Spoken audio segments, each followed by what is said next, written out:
Šiandieną, kai tai prasidėjo karas, baigėsi pandemija. Kai tai pasibaigs karas, prasidės va ta nauja pandemija, ko gero.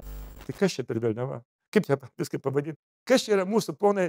Kur jūsų garbės jausmas, ponai mokslininkai? Vat grąžinkim viską į vietas. Baigim su tom aferom lytiškom, baigim su tom karo aferom, baigim su pandeminiam aferom. Grąžinkim viską žmonėm į tą vietą, kur viskas buvo vat nuo seno.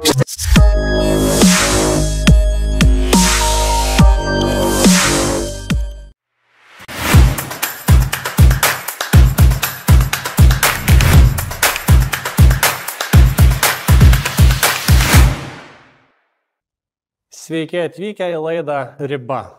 Šiandien ant ribos sveikata. Mano, jūsų ir visų mūsų. Ne dėl to, kad skauda nugarą ar per daug valgome cukraus. Problemos daug gilesnės, įsisenėja ir sunkiai suvaldomos. Bet toks yra laidos tikslas – lysti ten, kur skauda. Pažiūrėkime, kas skauda mums kaip visuomenė ir kiekvienam, kaip jos stebėtojui. Su manimi sveikatos ir politikos ribas brėžia sveikuolis, papuolęs į širšių lizdą. Bet tikrųjų vertybių į pinigus vis dar neišmainęs Seimo narys Dainius Kepenis. Nuo sovietinės buriavimo mokyklos direktoriaus iki sąjūdžio aktyvistų.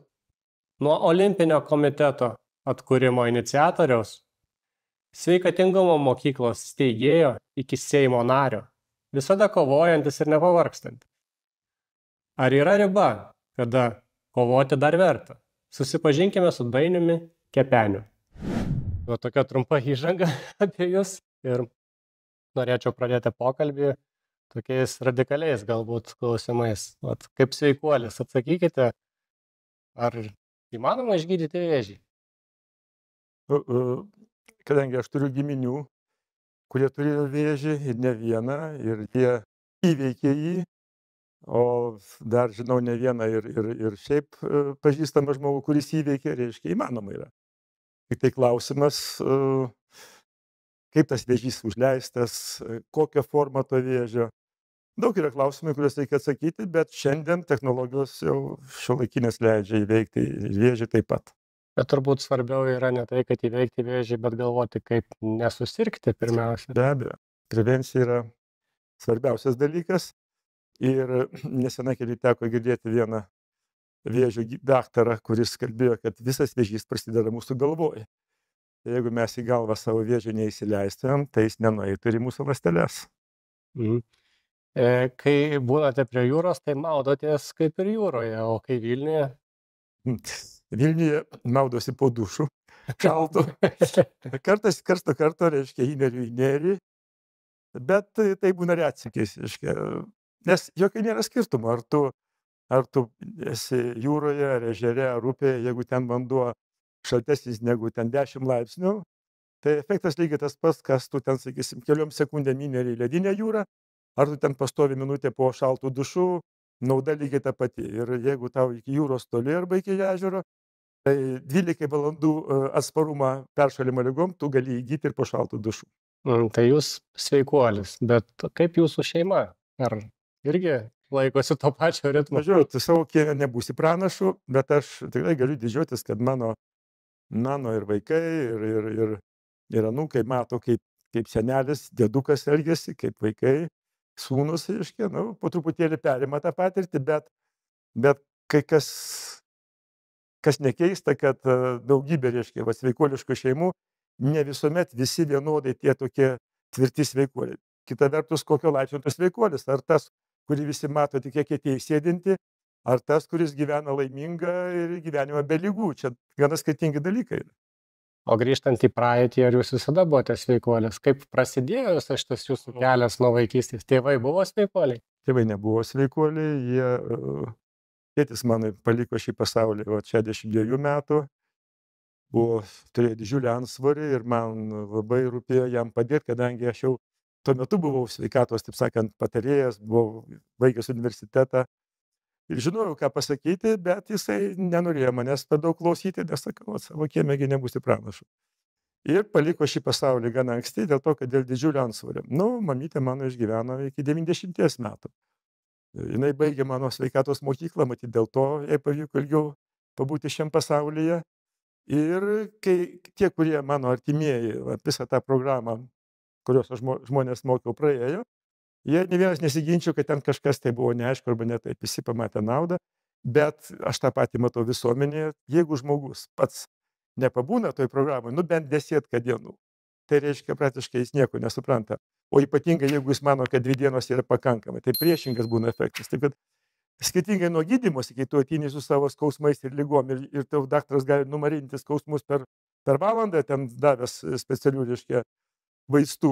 Tai, kad pradėti startuoti sveiką gyvenimą, 3 parų tai yra pats toks mažiausias, trumpiausias laikas. Nes pirmos 2 dienos būna labai sunkios, visų skauda, galva spengia ir tada tu išsigąsti ir grįžti atgal. O dar to labiau, jeigu dar kažkoks daktaras tave stebi, sako, žinai, tu mes tą visą reikalą, tai aš tau skausmus nuimsiu ir bus viskas gerai.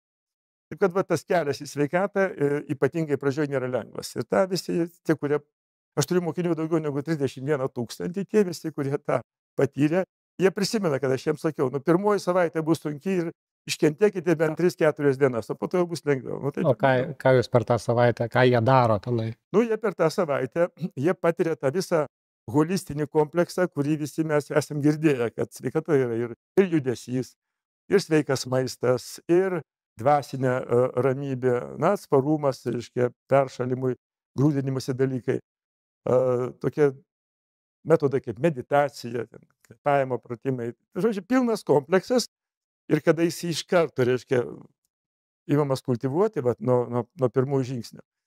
Tai tikrai nelengva yra, aš sakau, 3 dieną viskas skauda, jau norisi namo.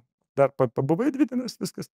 Ir tie žmonės, kurie norėtų startuoti sveiką gyvenimą, jie turi žinoti, kad geriausias būdas yra susirasti kažkokį tai sveikuolį, kuris ir su juo kartu pabūti 3 dienas. Tai tada jau 4 dieną tu jau pradėsi džiaugtis, nes sparnai kalasi ir jau tu matai, kad štai dabar jau supratau, ką reiškia būti sveiku. Bet tam reikia pakeisti. Neužtenkagi savaitės, tas turi tapti gyvenimo būdu. Tai aš sakau, kaip reikia startuoti. O po to, reiškia, vis lengviau ir tu paskui vieną dieną atsibundi ir pagalvoji, dar pagulėsiu, bet tau sąžinė sako, ne, Dainiau, šiandien nebegulėsi, jau kelkis ir eik. Ir aš dabar jau, jeigu kalbant apie mano gyvenimą Vilniuje, tai praktiškai nebūna ryto, kad aš nenubėgčiau, reiškia, prie Neries, nepibėgčiau Vingio parko. Jeigu būnu Palangoje, tai su dviračiu pravažiuoju, 30 km, reiškia, tokia mano dozė dienos yra ir visą laiką aš esu, taip sakant, tai sportinėje formoje. Tai jūs turite dar ir brolį, o brolis irgi sportuoja, mano brolis, jisai, kaip čia pasakius, jisai viską, jis irgi baigė sveikatos mokyklą, jisai viską puikiai žino.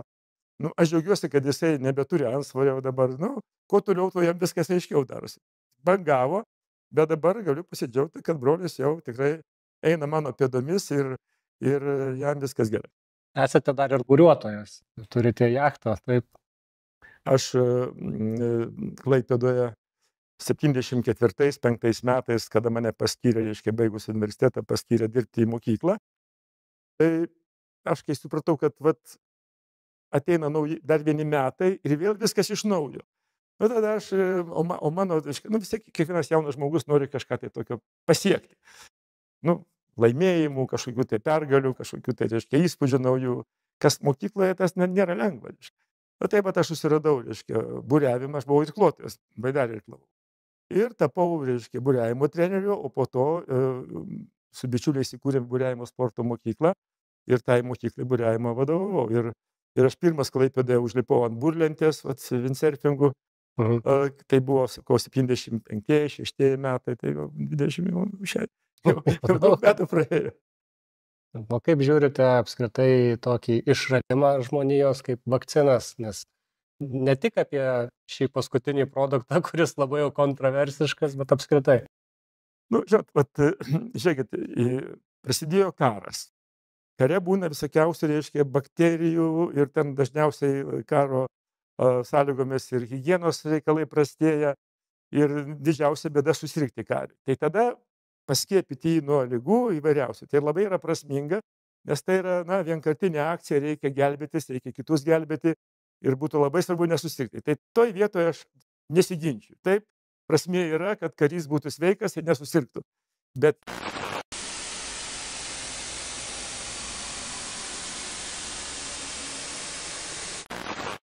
dabar vėl prasideda kaip ir nauja tokia baimės banga, jau dabar pradėjo žiniasklaida gąsdinti paukščių gripu, jau yra, netgi Suomijoje sako, kad pradėjo vakcinuoti pirmus žmonės nuo paukščių gripo, tai gal atėjo nauja pandemija, tai kaip manot, kaip teisingiau ją galima būtų suvaldyti, negu buvo Lietuvoje?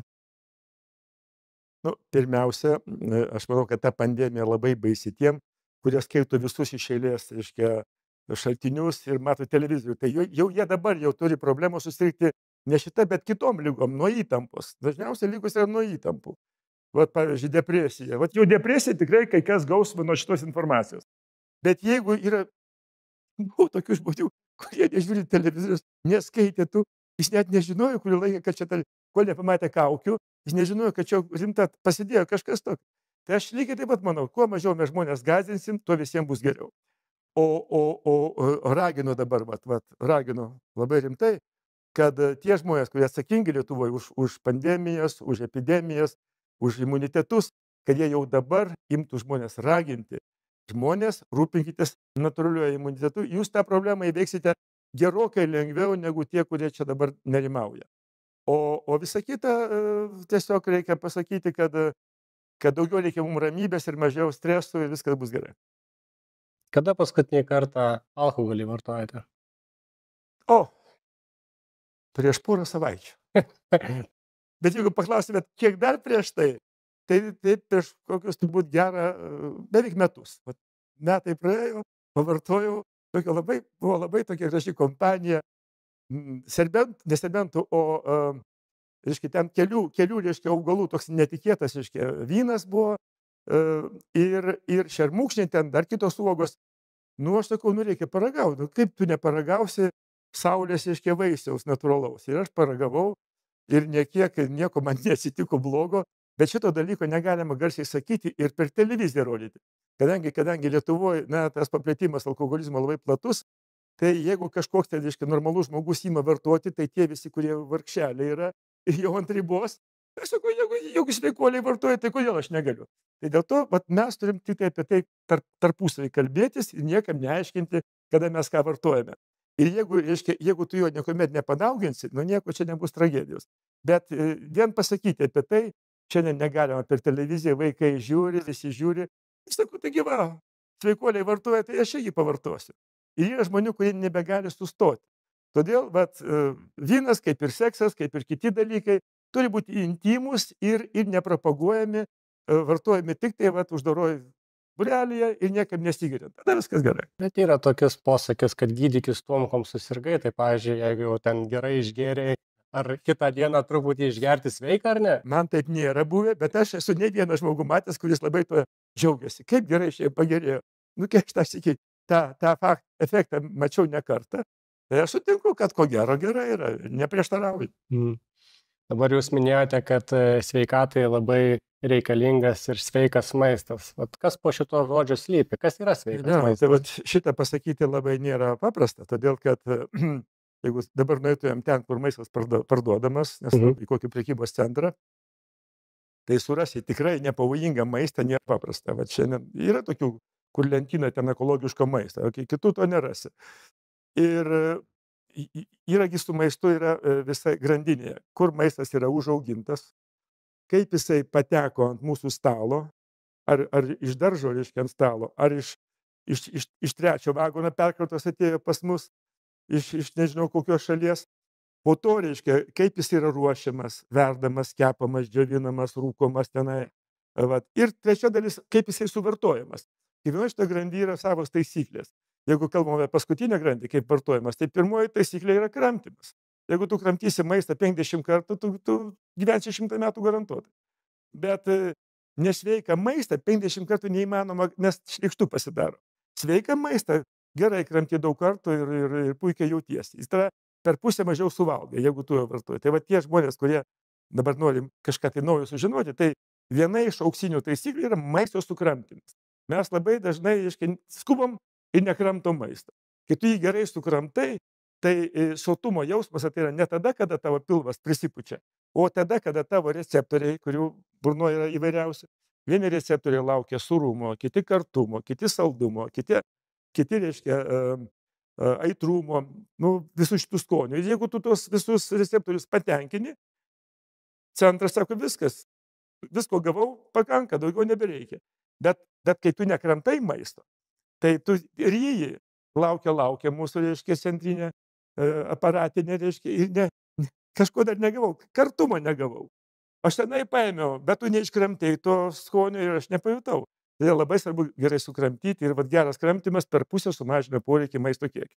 Nu, bet aš sakau, kur augintas, kaip paruoštas ir kaip suvartojamas. Ar vartojamas jisai vat sukramtant, ar vartojant įvairovę maisto yra, reiškia. Bet ta įvairovė ar vienu metu turėtų būti, ar per savaitę ta įvairovė. Jeigu sakom, kad auksinė taisyklė yra kramtymas, tai maisto įvairovė, jinai turėtų būti, na, pavyzdžiui, per mėnesį skaičiuojant, tu ten turėtum gauti visko, ir sėklų, ir skaidulinių medžiagų, ir baltymų, angliavandenių, riebalų, nu, bet tu negali gauti per vieną kartą to visko. Ir todėl vieną kartą, kai tu valgai, gal kartais to pakanka vienos, ten, sakysim, tenai rūšies maisto, kaip kad yra nu, monodieta. Taip, kad čia daug galima šnekėti apie tai, bet geriausia būtų patarimas, jeigu žmogus nori gauti gerų, taip sakant, patarimų, tai jisai turėtų ateiti pas specialistą, atsinešę savo savaitės valgiaraštį, kurią valandą, kiek jisai ką suvalgė. Tai jam labai lengva patarti ir panalizuoti, ką tu čia valgai kaip. Jeigu dar jisai prisipažįsta, kad beveik nekramtė, tada iš karto aišku, kad čia yra puikus šaltinis, taip sakant, mokytojui. Daugumos maistas labai nuspėjamas valgiaraštis. Pica, čeburekai, kebabai. Taip, tada kategoriškai viską atverčiam, atvažiavai į sveikatos mokyklą, visiškai visai kitoks maistas. Ir tada jisai 3 dienas kenčia, aišku, paskui žiūri, kad visai nieko. Pradžioje ten buvo viskas be skonio, be skanu, paskui žiūri, kai gerai kramto, atsiranda ir skonis ir viskas. Taip, kad čia viskas yra įveikiama, bet tikrai ne vaistai veikia iš karto, nebeskauda. O čia priešingai vis labiau skauda ir labiau nemalonu darosi, bet reikia laiko, susitvarko viskas. O jūs mėsą valgote? Ja, vat į tą klausimą, reiškia, kai kurie fanatikai, vat, ypatingai veganai ir vegetarai, labai gali supirti, kaip šitoks sveikuolis, prisipažįsti, kad tu valgai mėsą. O dar būtų baisiau jam išgirsti, kad aš valgau mėsos tiek, kiek noriu. Tai čia siaubas, nereikia dėti, ar geri alkoholį? Geriu. Ir neklausė, kiek geriu. Aš sakau, kiek noriu. Vat prieš 2 savaitės norėjau, paragavau vyno, o prieš tai, nežinau, gal prieš metus ragavau vyno, bet, nu, degtinės niekuomet ne, jau 20 metų turbūt ir dar daugiau nevartojau. Tai tas pats su mėsa. Būna, kad nėra ką valgyti. Ir štai, kad tai ten maišina šeimininkai, žiūri, visi patiekalai mėsiniai, atsisakysi, reiškia, tai sakyškiai įsivaizina. Tai paėmė ir suvalgai tos mėsos, bet tas būna, na, tikrai ne kasdien. Jeigu taip vidutiniškai, tai, sakysim, mėsos aš gaunu ten, sakysim, kas 2, kas 3 gal dieną šiek tiek, o kartais ten savaitę būnu be mėsos. Bet jeigu aš būnu, sakysime, ne namuose, tai aš beveik iš vis jos negaunu. O kai atvažiuoju namo, ten kartais būna, kad ten kokią nors ten antelę tenai, ar ten kokią vištelę, reiškia, mes paragaujam. Bet tai būna tikrai ne kasdien. Dabar sveikatinimuose ir apskritai požiūrio į sveikatą yra įvairių. Jūsų tokis daugmaž fizinė sveikata, eketėjai, maudymasis, visa kita. Kaip jūs žiūrite į tokius, kur šiais laikais bando nuneigti, kad net neegzistuoja ten energijos visokios, kurios balansuojamos, energetiniai vaistai, homeopatiniai vaistai. Kaip manote, tai egzistuoja ar ne? Nu, matote, čia yra puikiai proga patekti, reiškia, į tam tikrų sąmokslo teorijų ir ten įvairiausia, reiškia, nu, tokių marginalų būrelį. Jeigu imsi kalbėti, kad jo, taip, čia viskas, jo, ir dar imsi gąsdinti visus, kad čia, žinai, mes apsupti, reiškia, energijų laukais, ir čia reikia viską išvalyti, taip ir užkalbėti. Bet iš tikrųjų tas nėra nukritę iš dangaus, tas viskas yra senovėje žinoma visiems buvo. Ir tuo metu, kai dar nebuvo jokių tenai, nei elektronikų, nei radio, nei nieko, jau tada žmonės suprato, kad kažkas yra daugiau, negu kad mes matome, kad yra laukai, kad yra dvasinė energija. Apie tai šnekėjo žmonės prieš 1000 metų. Ajurveda, arba, sakysim, paimkime Kinijos, sakysim, sveikatos sistemą. Dar visiškai nesenai čia tyčiodavosi ten meridianų energija, visa kita. Dabar jau puikiausiai amerikonai važiuoja į Kiniją ir ten patenka pas tradicinius kinų daktarus. Ir jie, reiškia, pažiūri, kokiam kanale, kokios trūksta energijos, kokį reiškia tašką pajudinti, kad ta energija ateitų į tą organą, imtų veikti. Nes vakarų medicina nuo rytų medicinos to ir skiriasi, kad vakarai visą laiką eina ten, kur skauda, pjauna, ten žiūri, o rytai ieško kažkokio tai taško nutolusio, arba pėduose, arba ar ausyse, gal akies rainelė pamatys. Ir tada jau eina žmogų žiūrėti. Tai vat, tos energijos be abejo, nėra jokių abejonių, jos yra, jos veikia. Tik tai interpretacija, reiškia, va, šitie ekstrasensai, man ne kartą teko tokių įvairių žmonių matyti. Ir kuo jisai aukštesnio lygio vat, energetikas, ekstrasensas, tuo jisai mažiau apie tai kalba ir tuo mažiau jisai manipuliuoja. Na ir priešingai, tie, kurie ištisai reiškia viską, tik tai čia energijas varinėja, tai iš karto jie man įtartini yra. Tai dabar, kaip įsivaizduojate, vat, tradiciniu būdu, kai pacientus gydo gydytojai, tai už padarytą žalą kaip ir atsako pagal galiojančius įstatymus. O alternatyvios medicinos specialistai, nefinansuojami, žalos atlyginimas nenumatytas. Tai įmanoma kažkaip pakeisti pas mus?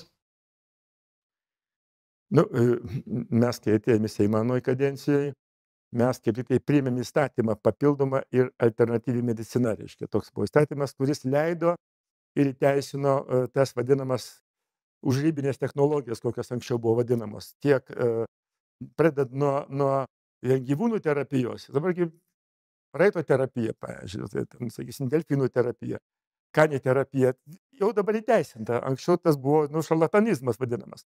Arba ten dėlių terapija, tie dalykai dabar įteisinti yra. Ir jūsų klausimas dabar labai yra vietoje, todėl kad iš tikrųjų ateina dabar metas. Aš manau, kad dabar buvo prilyginta yra. Jeigu tu padarei žalą ten, sakysim, dėlėmis kokiom, ir tu, sakysim, kadangi tu esi alternatyvios arba papildomas medicinos atstovas, galbūt niekas nesiskundė, bet aš manau, kad jeigu pasiskūstų, tai lygiai taip pat tektų atsakyti kaip ir tradiciniam medikam, kurie padaro žalą. O kaip Jūs manot, kodėl taip susiformavo žmonės, kad jie lengviau geriau išgers tabletę ir numalšins simptomą, negu tiesiog rūpinsis sveikata, kad nereikėtų gerti tos tabletės? Tokių žmonių yra turbūt 90%, kurie sako, kam, aš jau geriau gyvensiu sotus, negu mirsiu alkanas. Nes kai jisai ten nupampęs ir, sakysim, gavo vienas iki insultą kokį, aš jam sakau, klausyk, žinai, tu kai vienas iki jau gavai, tai rūpinkitės. Jis man sako, aš jau geriau gyvensiu sotus, negu mirsiu alkanas. Jisai žino, kad jie visuomet duos tabletę, nuskausmins, jeigu reikės ten šuntuos jo kraujagyslės, ir tokių žmonių daugybė yra. Nes gyventi sveikai tai yra kiekvieną dieną reikia dirbti. Tiesioginė prasme reikia dirbti. Reikia, jeigu nemoki kitų pratimų, tai 10 000 žingsnių nueik. Tu gausi pakankamą krūvį širdžiai. Bet jeigu tu nori gauti krūvį raumenims ir sąnariams, tai yra 3 dalys. Širdies kraujagyslių sistema, yra sąnarių sistema ir raumenų. Jos visos turi gauti, reiškia, savo dalį. Tai dar reikia galvoti, kokie pratimai širdžiai, kokie pratimai sąnariam, kokie raumenim. Reikia kažkur tai skaityti, reikia mokytis. Bet jeigu tu nerandi per dieną 1 valandos judesiui, reiškia, tu esi žmogus nekultūringas, reiškia, tau kažko trūksta. Ir tada esi palauk, tai kiek šikur man dabar to laiko rasti čia. Reikės numesti, reiškia, visą televizorių ir kompiuterius ir pradėti eiti į mišką, judėti. Jam geriau tabletį sulaukti. Tuo labiau, kai žino, kad mano kaimynai, žiūrėk, niekas ten net per daug nejuda ir visi pakankamai jau 70 metų turi ten ir beveik nieko nėra, žinai. Tai ta tokia nuotaika, jinai yra vyraujanti ir dėl to žmonės tikrai pasikliauja vaistais, užuot pradėję galvoti apie judesį, apie mitybos reguliavimą, pradžia bent jau nepersivalgymą. Po to be abejo, santykius tarp žmonių. Dvasinė ramybė yra vienas svarbiausias sąlygas sveikatos. Čia reikia mokytis ir reikia dirbti. Kas nori mokytis ir dirbti šiandien? Kai galim gauti tabletę ir nebeskauda. Yra dar viena tokia ribinė tema, labai tinka mūsų laidai. Tai visos pasakojimai apie chemtrailus, purškimus, kažkokių chemikalų ant mūsų visų iš dangaus. Kaip manote, ar tai sąmokslo teorija, ar vis tik kažkas egzistuojančio? Dabar, jeigu žiūrėtumėte į Facebooką, vienam tenai naujam, bet puslapis aš ten netyčia užėjau, ir jie pamatė, kad čia kaip bedės pasidomėjo, tais visais, tą informaciją vienam puslapį diskutuoja. Ir tada jau mane puola, tai ko tu dabar neatsakai, ko tu čia nedrausmini, čia yra tie visi. Aš sakau, palauk, pirmiausia, aš ne kartą bandžiau surasti atsakymą Lietuvoje, Aš netgi, reiškia, kalbinau kai kurios pilotus, kurie neneigia, kad taip, pasako, aš matau, kad yra lėktuvai, kurie ten paleidžia ne tik tai, reiškia, išeina iš variklių, taip sakant, tas vadinamas garas arba rūkas, bet išeina dar kažkas, tai reiškia, ir mes apie tai nekartą girdime, ir mes jau kuo toliau, tuo dažniau girdime, kad tai jau pripažinta, kad tai būna kažkur. Tai dabar nesenai visi matėme, kas įvyko vienoje arabų šalyje, ir ten didžiulis potvynis šaly, kurioje ten vis ištisai karštai, tenai vandens jie laukia, iš čia staiga lėktuvai visi paskendė. Tai ne paslaptis, kad jie tenai pradėjo reguliuoti atmosferą, pradėjo reguliuoti debesį savo ir pradėjo iššaukti. Tarp lietų buvo iššaukę ir kada buvo Maskvos olimpiada, tada priešingai buvo viską padarę, kad toj vietoj nelytų. Ir tada jau buvo aišku, kad galima tą daryti. Tai kokiu būdu, ar ten leidžia ar kažkokia sidabro dulkės, ar dar kažką, tai čia kitas klausimas, bet kad tai yra faktas, tai yra galima. Bet ar mes visi esam po tą grėsmę, čia kitas klausimas, aš bandžiau klausti rimtų specialistų, jie apsimeta, kad net kalbėti nenori apie tai. Nors kiek aš Lietuvai girdžiu, įvairiausių čia laidų, reiškia, tame tarpe mūsų kai kurie pažįstami kolegos, sako, taip mes girdime, bet niekur neradom mokslinių patvirtinimų. Ir kada jau čia kažkur tai Kanadoj nesenai mačiau, kad ten jau apie tai kalba. Tai atėjo matyti metas ir mums pasakyti tiesiai šviesiai, kad čia tos kalbos nėra be pagrindo, tų dalykų yra, bet kur jie yra, kaip ir kada, čia jau reikia mums tikrai norėti tų atsakymą, ir mes jį turbūt rasim neužilgo. Tai net ir arabuose tenai, kur buvo potvynis, tai realiai fact checkeriai nuneiginėja, kad ne, čia ta programa tai nebuvo susijusi su tuo, čia bet natūraliai taip gavosi. O kitas dalykas, visas tas sveikatai viso elektromagnetinio lauko, elektromagnetinio intensyvumo ir taip vadinamo 5G yra poveikis sveikatai. Aš buvau pirmas iš politikų, kurį pradėjo čia visi mušti. Manegi mušė ir per skiepų prizmę, ir per 5G, kur tik aš negavau lupti. Ir po to, kada jau visi pamatė, kad Kepenis buvo teisus, nė karto niekas nesiprašė. Apie tą patį 5G. Visiems aišku, kad ta spinduliuotė nėra sveika. Ir kuo tu arčiau po anteną sėdi, kuo dažniau tame lauke būni, tuo tu greičiau susilauksi pasiekmių. Ir kada jau Mokslo Lietuva, toks yra Mokslininkų sąjungos laikraštis, kada jau jie tenai parašė straipsnį, kad taip, tai yra, reikia saugotis, nereikia po anteną sėdėti. Taip, bet jeigu ta antena toli, ir jeigu tu pakankamai rūpinė savo sveikatą, yra ir gali būti, kad tu esi atsparus, netgi tom spinduliuotėm, lyginant su to žmogumi, kuris visiškai, taip sakant, nesirūpina savo sveikatą. Bet aš ne dėl to sakau, kad rūpinkime sveikatą ir gyvenkim po antenomis. Ne. Antenos turi būti nuo mūsų saugiam atstume ir mes negalime leisti jų arčiau, negu kad yra mokslo įrodyta, kad jeigu tu ten arčiau negu ten keli šimtai metrų, jau bus negerai. Jeigu mes tų sąlygų laikysimės, yra tikimybė, kad mūsų sergamumas tikrai nebus aukštas. Bet kad grėsmė yra, tai nėra abejonių. Viskas yra grėsmė. Tai klausimas, kiek, kada, kaip, su kuo ir kodėl. Jeigu tu atsakai, tu gali gyventi saugiai. Du žmonės gali gyventi, vienas ištisai grėsmė, kitas saugiai, jeigu nepataiko į laiką ir į vietą, jeigu jis atstumas saugus, jeigu žino, kada veikia aktyviausia antenos, jeigu jis saugosi, jisai išliks. Jeigu tas nieko nežino, ištisai pataiko į tą spinduliuotę, jisai gali nukentėti. Jūs jau praeitą kadenciją, kai ėjote į Seimą, jau kaip ir nelabai norėjote eiti į Seimą, dabar ateina vėl rinkimai, laikas labai greitai bėga. Ar vis dar eisite? Aš neslėpsiu, kad iš tikrųjų aš nekartą sakiau, kad aš pakeičiau rojų į pragarą. Kai tu dirbi sveikatos mokytoju, tu per vieną mėnesį tą patį atlyginimą gali gauti per 2 savaitės. O kitas 2 savaitės gali sau leisti atsistatymo, visą kitą. Čiagi, reiškia, tokių pramogos nėra, tu ištisai turi būti, taip sakant, tam tikrame intensyvume savo veiklos. Ir svarbiausia, kad jeigu ten, kur aš dirbdavau, reiškia, sveikatos mokytojų, viskas yra mano rankose. Mano laimėjimai yra mano darbo rezultatas. Šičiagi tu gali dirbti kartais labai daug, bet jeigu tu patenki į nedarnę komandą, jeigu tu patenki į nedarnę aplinką, jeigu tu patenki tarp žmonių, kurie nesupranta, ką tu čia kalbi, tai tada tu turi pradėti ieškoti draugų, kurie tai palaikys, nes žinome, kad balsuojant reikia 71 balso. Jeigu tu esi visiškai, taip sakant, atsiskyręs nuo visų ir tai kalbė apie savo reikalą ir nieko nepalaikai, tai tavęs niekas nepalaikys. Tu visą laiką turi ieškoti tos paramos ir už tai atsilyginti kitiem. Ir dabar, kada vėl ateina kadencija, tai, ką žadėjau prieš 2 kadencijas, dar iki šiol nepadaryta. Bet dar niekaip, aš taip arti nebuvau tikslo kaip dabar. Nesenai mes kalbėjome su Artūru Zuoku, su Remigijum Žemaitaičiu, kaip tik šiandien netyčia susitikau prie jūros. Daugybė žmonių, kurie dabar ateina į politiką, jie sutinka. Galima susitarti. Galimas tarppartinis susitarimas vienoje srityje, sveikatos srityje. Ir ten labai paprasta. Pavadinkim daiktus savo vardais. Yra gydomoji medicina su savo ligoninėm, su savo vaistais, su daktarais, su savo universitetais. Vienas sritis. Ir absoliučiai visiškai nepriklausoma sveikatos tausojimo ir stiprinimo sritis, kur visiškai kiti specialistai. Kita reiškia visa bazė, tiek mokslinė, tiek materiali infrastruktūra kitokia visa yra. Tai pinigai visai kol kas buvo vieni. Atskirkim pinigus ir pamatysime, kad jau po vienos kadencijos būtų ryškus rezultatai. 70% mūsų ligų, širdies kraujagyslių yra mūsų žmonių rankose.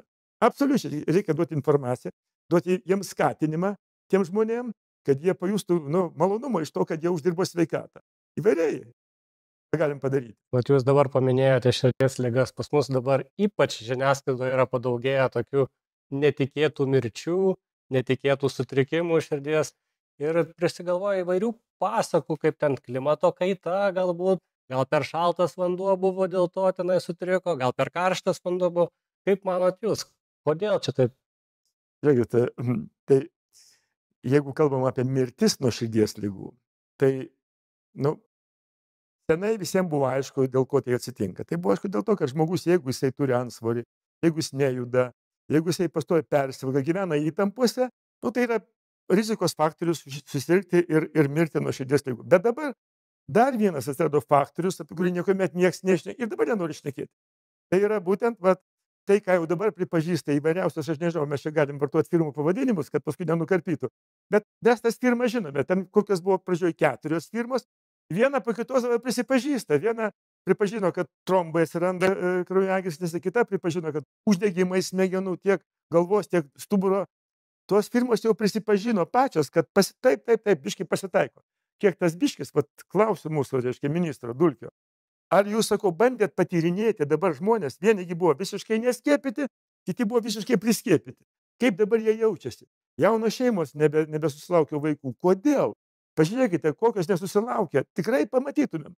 Bet jie nieko negali tirti. Aš netgi anoj kadencijoje pasiūliau, sakau, palyginkim žmonės vienus vaikus, pavyzdžiui, vaikus, kurie nei vieno skiepo negavę. Tokių vaikų Lietuvoje yra tūkstančiai. Yra šeimos gydytojai, sako, žinai, nenorite neskiepykit. Ir palieka tą vaikelį gyventi. Ir šitie vaikeliai tikrai žymiai laimingesni ir sveikesni. Bet vienas mano anūkas negavo nei vieno skiepo. Palygink jį dar savo klasėje, ir didesnis, ir vikresnis, ir protingesnis už visus. Tai rodo, kad kažkas tai pasikeitė, taip vyko. Tai jeigu mes apie tai kalbėtumėm, jeigu jungtumėm mokslą, bet šiandien mokslas negali tirti, lyginti, dėl to, kad negalima lyginti. Kodėl negalima? Dėl to, kad negalima. Tai sakau, tai aš suprantu, kodėl negalima. Todėl, kad jie žino, kad pamatys baisų rezultatą. Baisų, ta prasme, kad tie, kurie nekarto neskiepyti, o tėvai rūpinasi jų imunitetu, jie žymiai atsparesni, alergijų mažiau, kitų susirgymų. Bet apie tai niekas nešneka. O turim kalbėti, tada daug kas paaiškės, bet tarp ir širdies ligos. Bet jums buvo labai sunku apie tai šnekėti ir būnant valdančioje daugumoje, jau nekalbančioje kadencijoje iš viso, tai kaip pūstumėt prieš vėją. O mes susipažinom tada, ne, Ugniau, būtent per tymų pandemiją, kada ten buvo baisus, kaip tu išdrįstai sukviesti į Seimą kelius šimtus šeimų, kurie turėjo ką pasakyti apie savo vaikų nuskiepijimą. Pamenat, ne? Tai yragi įrašas įdėtas į mūsų Seimo archyvą. Tai įdomi situacija. Prieš kurį laiką, ten prieš kokį galbūt nepilną mėnesį, į švietimo ministeriją buvo sulipę mokytojai. Ir man tada sako frakcija. O mūsų frakcija jau buvo pasirengus vienbalsiai balsuoti, kad priversti visą Lietuvą paskiepyti nuo tymų. Vienbalsiai būtumėm balsavę. Aš sakau, taip negali būti. Jeigu jūs manote, kad reikia vienbalsiai, tai aš manau, kad tie, kurie nori, tegu skiepijasi. Nenori, nesiskiepia. Aš nesakau, kad nereikia skiepų. Aš sakau, nori skiepijas, nori ne. Frakcija neina į kalbas. Tai tada aš pakviečiau ir frakcija sako, negalima tokių čia šeimų, čia nesąmonė bus.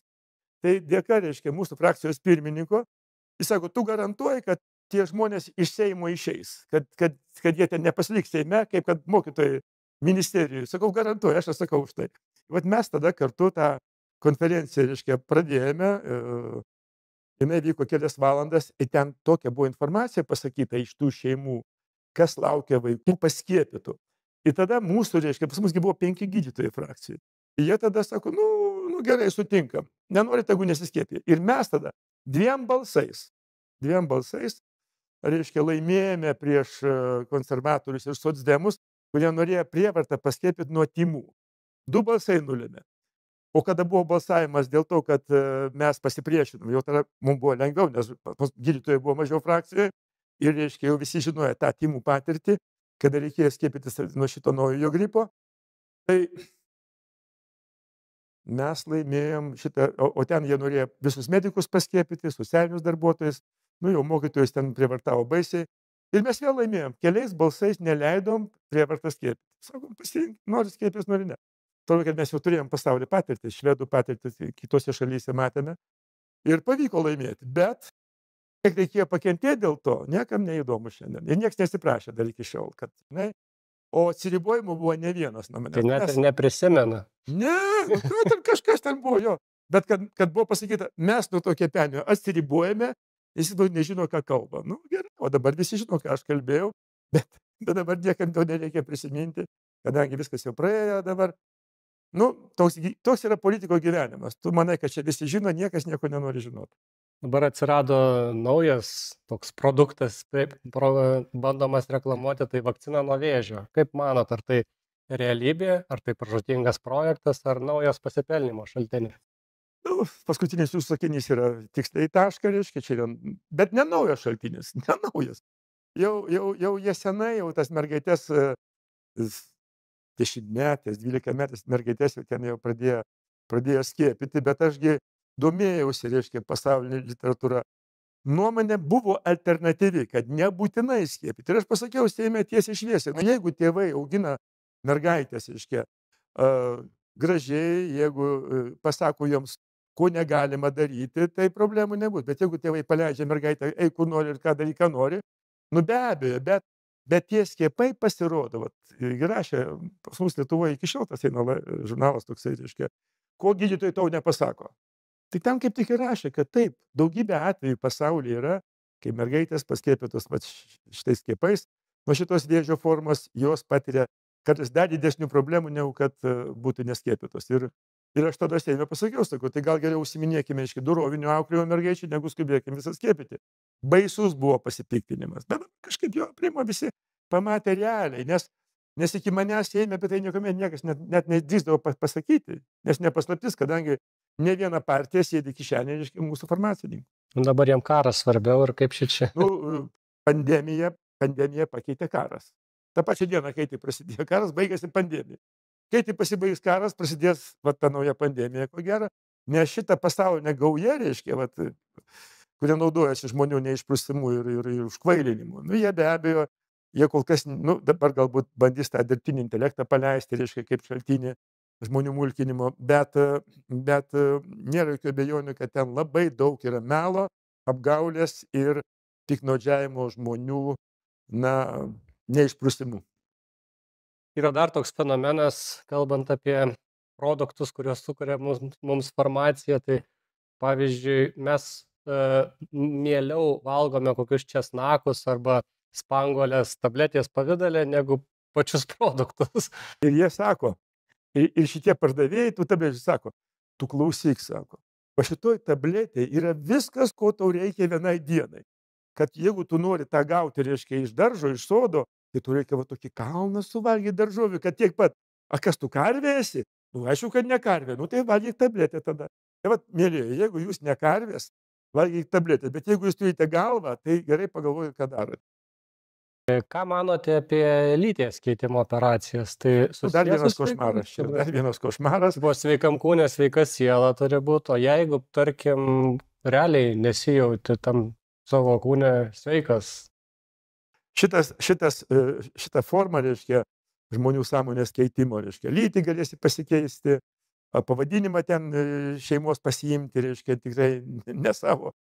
Tai čia yra to vadinamo naujo globalistinio pasaulio, taip sakant, darbo metodai ir jie tokiu būdu bando mus, taip sakant, įtraukti į tą savo antgamtinę, antžmogišką tą veiklą, į kurią ramiai žiūrėti negalima, nes kai mes išgirdome tą vadinamą auksinį milijardą, mes supratom, kokiu būdu jo sieks. Šitie visi dalykai yra iš tos serijos ir aš manau, kad čia mados dalykas. Čia aš tikiuosi, kad čia greit praeis, nes kiek įvyko tų vadinamų operacijų lyties keitimo. Pažiūrėkime, ką kalba mūsų kai kurie gydytojai, daktaras Abraitis, pavyzdžiui. Jis tiesiai šviesiai vardina, kas laukia žmonių, kurie pagalvos, kad jis be reikalo pakeitė lytį. Reiškia. Jis pamatė, kad jis turėjo normalią lytį, dabar žiūri, kad jis to lytį dar blogiau jaučiasi negu anoj. Atgal kelio nebėra jau. Ir šitą mes matome ir dažniau girdime, aš jau matau, yra šalių, kuriuose jau mokslininkai daro išvadas. Mūsųgi mokslininkai, kas yra man ypatingai klaikų, kiek aš nekartą juos kreipiausi, jie aplamai, jie tik vadovavosi, kas ateina iš tenai, iš New Yorko, iš Briuselio, dar kažkur tai. Tai sakau, kur mūsų mokslininkai? Kada buvo pandemija, sakau, kiek jums reikia? Milijoną jie gavo, reiškia, finansavimo, nei žodžio apie natūralų imunitetą. Tai kas tai reiškia? Tai reiškia, naudojimas žmonių kvailinimu. Žmonės, gerai, darykit, ką darykit, kam darykit? Savo gerbuviai, net ne visuomenės gerbuviai, viskas ten vyksta. Sakau, vien pandemijos visas finansavimas, ten ilgą laiką vyko konkursai, galų gale atrinko ten apie 70 projektų, kurie buvo finansuojami per pandemiją. Ir nė žodžio apie imunitetą, nė žodžio. Tai kas čia per velniava? Kaip čia viską pavadinti? Kas čia yra mūsų ponai, kur jūsų garbės jausmas, ponai mokslininkai? Dabar žiūrėjau akis prezidentui, jo ten 3 yra prezidentai. Mokslo tarybos, mokslo akademijos ir mokslininkų sąjungos. Tai su mokslininkų sąjunga jau matome, kad jau jie, taip sakant, jau sako. O kitie 2, reiškia, taip ir neatsakė klausimą. Kur jūs sąžinė yra? Turbūt prie lyties keitimo operacijų dar reiktų paminėti, kad nesibaigia viskas kažką tik nupjovimu ar prisiuvimu. Ten žmogus turi paskui visą gyvenimą gerti hormonus, gerti visokius papildomus preparatus, kad neatmestų, kad išliktų. Tai visą tai turi didžiulį šalutinį poveikį, kuris tęsis visą gyvenimą. Kaip manot, klausimas toks, šiaip pas mus ligoninių koridoriai daugmaž tušti, bet pas medikus vietų kaip rasti labai sunku. Ten kiek aš Facebook'e esu matęs kažkokį specialistą siunčia 27 metais. O už privačiai, už pinigus, tai atsiranda. Taip. Kame čia problema? Tai problema, žiūrėkit, ką dabar daro dabartiniai valdantieji. Jie jau miestų, kur visa medicina jau yra privačiose rankose. Ir čia yra jų tikslas. Viską atiduoti privačias rankas. Ir jie mato, kad, klausykit, žmonės pinigų turi bankė sočiai. Tiek, kiek dabar yra bankuose pinigų žmonių, tai tiek yra mūsų Lietuvos beveik metinis biudžetas. Tai sako, tai kodėl ten tie pinigai tam bankė jūsų ten? Tai eikit juos imkit ir mokėkit. Už ką? Už operacijas, už gydymus, mokėkite savo. Kodėl? Tie pinigai vis tiek jūsų ten genda ten bankė, reiškia, jie ten nuvertėja. Tai geriau naudokitės, ir visiems bus gerai, jums bus gerai, ir medikams bus gerai. Tai tvarkoja, bet kas toliau reiškia? O toliau yra tas, kad yra žmonių, kurie bankė neturi visai pinigų. Tokių žmonių nemažai yra. Ir šitie žmonės, kurie šiandien neturi už ką susimokėti, o kainos visur po biškį kyla, nes natūralu, visuomet tai būna, kada atsiranda paklausa, atsiranda pasiūla ir vertė kyla. Tai ką su jais darysime, kurie neturi tų pinigų ir kurie ten laukia, anksčiau ten laukdavo, reiškia, tenai mėnesį, 2, dabar jau laukia pusės metų, kiti jau metus laukia patekimo, o yra tokių, kurie negali laukti net dienos, bet vis tiek, o kas čia tu toks, kad čia tave turim priimti. Taip kad čia yra katastrofa didžiulė ir aš ją matau kaip numeris 1 Lietuvos katastrofa, numeris 1. Bet jeigu mes šnekame, kad žmogaus didžiausias turtas yra sveikata, čia niekas nesiginčia. O kas yra valstybės turtas numeris 1? Pilietis, ko gero, taip? O kas piliečio? Taigi aišku, sveikata. Tai reiškia, pirmas valstybės rūpestis yra piliečių sveikata. Prezidentas turėtų miegoti ir keltis su tą mintim, kaip padėti tuos vargšelius greičiau pas daktarą. Čia atsiranda dar toks momentas, pilietis tai piliečiai, bet jie tų piliečių nori prisitraukti iš Afrikos, iš Ukrainos ir tada jiems suteikti teisę balsuoti. Taip, kadangi jie žinos, už ką dėkingi yra, kad jie dabar tapo piliečiais, jie už tuos ir balsuos. Ir jau šitas užburtas ratas formuojamas yra. Ir dar labai gerai, kad mes dar ruošiamės rinkimam. Jau mes manėme, kad tų rinkimų gali nebebūti jau. Nes jie viską darė, kad kuo greičiau pradėti karą, o kareliškai rinkimai nebereikalingi. Dabar mato, kad atsirado jėgų, kurios sako, nu ne, čia taika svarbiau yra. Jie sako, taip, taika, bet jinai iškovojama karo lauke ta taika. O mes sakom, o gal iškovojama, reiškia, yra diplomatiniuose pokalbėse. Ir va, čia viskas yra surišta. Vat pradedam nuo esminio dalyko, kurį nustumėm į antrą planą, o tada perkeliam ten, kuris yra priežastis, sumaišom pasiekmes su priežastim, sprendžiam visiškai taip. Ir čia ir buvo jų toksai tikslas. Ir dabar jie beveik tą jau padarė. Ir jeigu neatsiras naujų, taip sakant, galvų, kurios sakys, stop, grąžinkim viską į vietas, baigim su tom aferom lytiškom, baigim su tom karo aferom, baigim su pandeminiam aferom, grąžinkim viską žmonėm į tą vietą, kur viskas buvo vat, nuo seno. Dabargi praėjo dainų šventė, šokiai šventė. Nu, kaip visi atsigavom. Klausyk, va kaip turi būti viskas, va kaip viskas tikrai yra. Ir kur tas, kiek mes to senai laukėme, taip dabar gera po tų švenčių, kad pagaliau mes žmonėmis pasijutume. O manėme, kad mes tik tai mosuosime su vėliavom šešiaspalvėm, dalyvasim šitose eitynėse ir mums to pakaks. Šventė buvo dainų tik po šitų visų eitynių, reiškia. Tegu jas ar vaikšto, bet tegu neima, tegu nekiša rankų prie valdžios. Nes jeigu jie prikiš rankas prie valdžios, tai visos mūsų šventės bus tik su šešiaspalvėm vėliavom. Ačiū Dievui, šita šventė buvo su 7 spalvom, o tam tik tai 6 spalvos. Ir nieks nežino, kokios spalvos pas juos nėra. Ir nieks nepasakys. O žiūrėkit, žydros spalvos nėra. Jos vadina žydraisiais, o spalvą jie iš savo vėliavos išmetė. Tai pradėkime apie tai kalbėti ir suprasim, kas čia darosi. Tai ar toliau kovosite dėl mūsų visų sveikatos ir eisite į sekančią kadenciją? Mielas Ugne, tai reiškia, padarykim taip. Aš tikrai, reiškia, žmona man sako, Dainiau, baigtų tas nesavas. Ten ištista grįžtų jau apsiverkus, bet tai mušė. Nu, baigtų tas politikas. Aš sakau, nu, aš turiu garbės jausmą. Nu, vat jau čia pat, jau aš jau baigiu susitarti, kad mes vienintelį dalyką mes tikrai galim padaryti. Tarppartinis susivienimas, kurį mes tarp kitko padarėm prieš 8 metus. Aš pirmas įvykai atėjau į Seimą, surinkom visas partijas, pakvietėm į pervalką ir surašėm pervalkos deklaraciją. Ten viskas surašyta, ką turėjom padaryti. Po to aš tą viską paverčiau į nutarimą Seimo, kuris vadinasi sveikatos tausojimo ir stiprinimo politikos gairės. Dar rezoliuciją dėl imuniteto stiprinimo priėmėm. Tų dokumentų pilnai pakanka, kad pradėti stabdyti sergamumą. Ir vat viskas, kai tau dabar aišku, sako, gal tu nebeik. Nu, tai nieks nepadarys, jeigu aš nenais. Bet mes galim susitarti. Vat žmonės dabar žiūri laidą, sako, Dainiau, žinai, kad tu, kai ten buvai sveikatos mokytojas, tu ten mums visiems patikai ir pats buvai laimingas ir šypsojasi, dabar piktas kairelės, nervuojasi, grįžtų į tą Palangą, tai aš tą jau ruošiuosi daryti. Bet jeigu man dabar žmonės sakys, Dainiau, nu dar pakentėk dėl mūsų.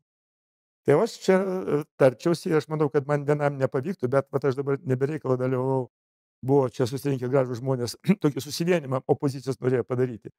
Ir atsirado jėgų, kurios nenori vienytis. O kodėl? Todėl, kad matau, kad jiems kuo daugiau įtampų, kuo daugiau susiskaldimo, tuo jam yra lengviau patekti valdžią. O aš manau, kad į valdžią turi patekti visi susivienyje vardan Lietuvos, va tos tikros, kaip dainų šventė. Tada mes kažką padarysime. Ir jeigu tas bus, aš tikrai mielai dar pabūčiau. Jeigu matysiu, kad ten jokių šansų nėra, tai aš tikrai mielai, reiškia, grįžtų į savo rojų prie jūros, į ten laimingas gyvensi. Mes tada galėsime neliesti jokių politikų, tik šnekėti, kaip sveikai gyventi. Tai dėkui, kad atvykote, dėkui už gerą pokalbį ir laidą. Ačiū Ugne už intencijas geras.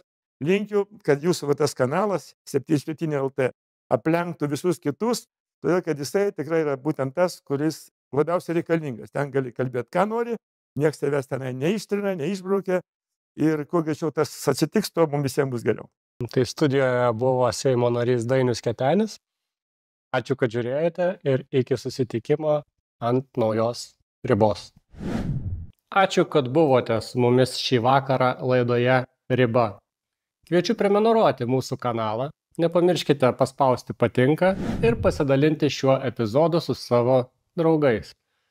Sekite mūsų socialinėje platformoje 77 bei YouTube, kur pirmieji išvysite naujus epizodus, įdomius svečius bei jų neįtikėtinas gyvenimo istorijas. Studijoje su manim buvo Dainius Kepenis. Ačiū, kad žiūrėjote ir iki susitikimo ant naujos ribos.